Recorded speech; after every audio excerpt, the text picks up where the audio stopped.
Okay, so this is a video of my Mk1 Fiesta for sale now, because I just literally haven't got time to finish it. It's about 90% complete at the moment.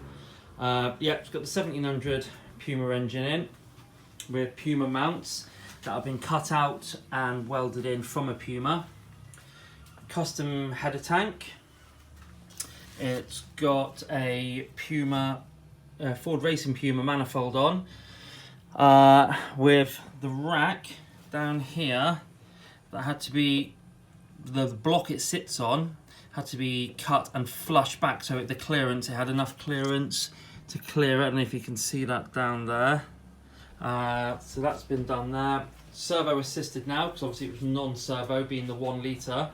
Everything's just been mocked up just for just to make sure everything fits. So I've got that as a second-hand radio, but I've got a brand new one in that box over there. So yep, servo assisted, hydraulic clutch now as well. You'll be able to see from the photos that's all been plumbed in properly.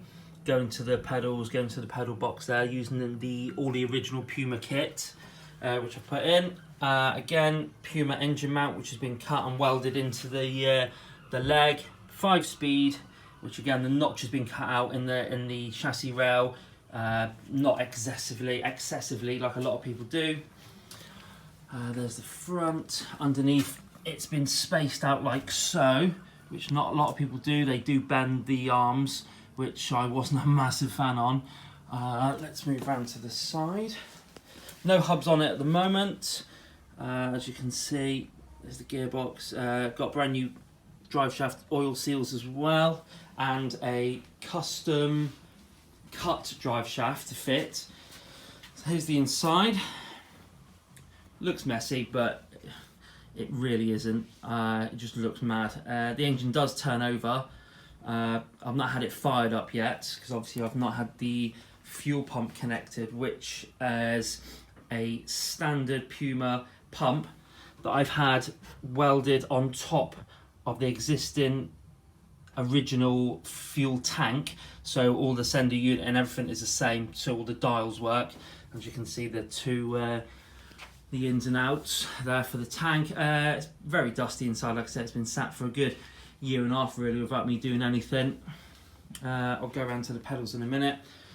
Everything's on top of the car. This was a full complete car, and it was on the road when I got it, so everything is there. The dash, the bonnet we got there, all the Puma dials which I was going to customly fit, all the bumpers, even both end pieces on the front and backs are all there and complete.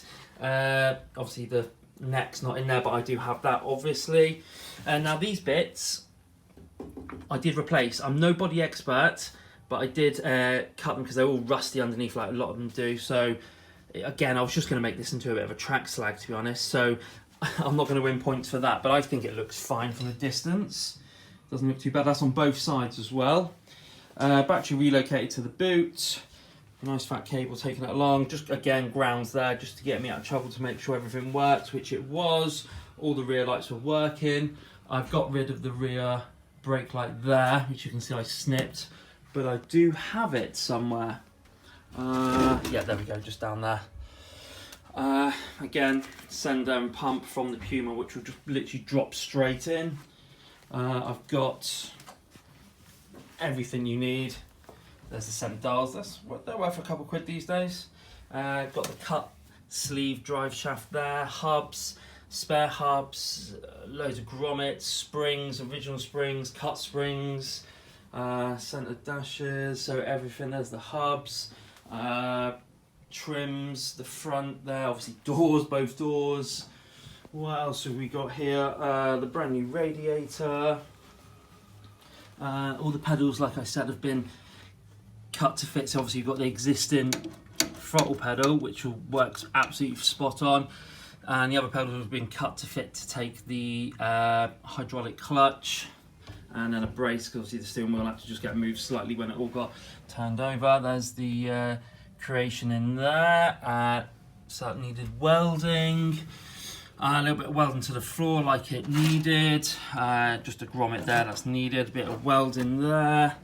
There's another bit of welding there, but the car is sound overall. Otherwise I wouldn't have bought it, to be fair, because I did want to get it on the road. Like I said, it's not going to win any awards for concourse unless you wanted to spray it. So let's look underneath.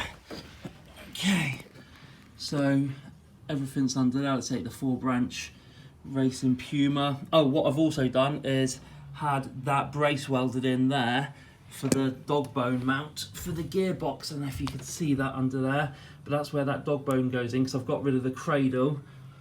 So that's all underneath there, all pretty solid underneath. Just running through. All good. So the exhaust wise, still just got a standard Puma exhaust. I was just going to stick it out the side, to be honest. Nothing too crazy. I've converted it so it's obviously a Puma linkage for the box, which all works fine, engages every gear. Just needed tidying up underneath. The fuel filter needed added and fitting next to the tank. I'll go round and show you that now. All the wipers work. They're good. It sprays. No, you'll need to hook up a washer jet, which I've got a brand new one actually, just a universal one. Tank wise, yeah, there we go. Look, so I've got the filter there that I was just gonna make a bracket and fit in place there. The original Fiesta tank was stripped down, cleaned and painted. Like I said, a little bit of scab around the arch there. Nothing too crazy, and then yep, you see my lovely creation just round the back there. So hopefully, I think in a nutshell, I've covered everything. Just let me think. Yeah, it's all been painted, stripped back inside. I haven't got any of the, or have I got the interior? Yeah, I think I have got the interior actually, at my nan's garage. So yeah, Puma knob there, which all works. The lovely interior, I'll need a bit of a clean. But other than that, the main talking point is this engine really. Not many people do the conversion, which I can understand why, because it needed a lot of work. A lot of work. So any problems or any other questions you've got, please feel free to ask me. But other than that, she's not a bad little car. Obviously I've got a towing eye that I've put on it because I had to tow it down here from my dad's garage, which obviously didn't come with originally, so that's been put in there. So I can put the hubs back on and tow it, but to be fair, you wouldn't want to go too far. I only came about a mile and a half down to my garage, so yeah, probably trailer is best. But like I said, everything that I've got, oh, there's some dials there. Oh, the ECU, yeah, got the ECU in there.